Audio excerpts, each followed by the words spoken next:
My name is Baek from George Mason University for this project. I'm Regi, and I'm with the Eastern Research Group, and I'm a senior scientist. So this project is looking into this long-term criteria and toxic air concentration study. Using many different data sets. So we have emissions inventory data set from USDA, we have from Regi. We have a 20 years long of the data set. And also there's many different measurement data sets that we collected over the years. And we're looking into the trend of the so there's a oil and gas industry is going up and the production is going up. We wanted to see whether how the emissions actually feel that we distribution. And also we wanted to see when there is policies in place, whether that emissions actually reflecting those policy changes in the actual trend. And with the concentration data set, we want to see the trend to understand whether there's correlation with the actual emissions. I will let Regi to maybe talk more about that.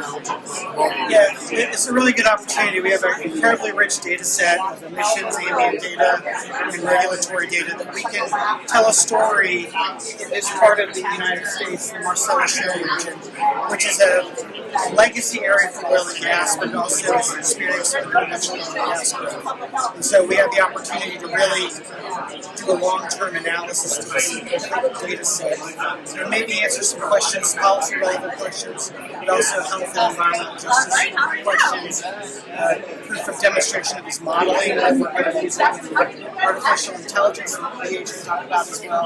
So he's going to focus on these emissions and measurement data trend. What I'm doing is actually using the photochemical model to truly understand how those emissions actually translated to the near community where the underrepresented community life and for the supporting the case studies. So we bring the photochemical model called ChemX.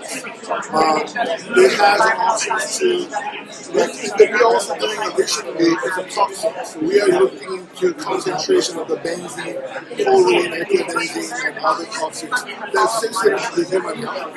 But we often don't have the actual accurately estimated concentration data for epidemiologists to do the assessment. So for this purpose, we wanted to run a ChemX to do properly the chemical reaction in the model. So we use the reactive traces in the ChemX modeling.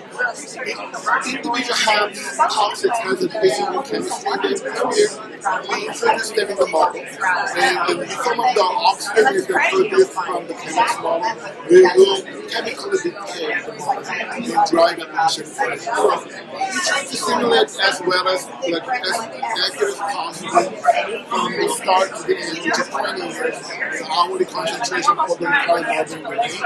And then we believe that spatially and temporally resolved concentration of this data set could enrich the epidemiological study.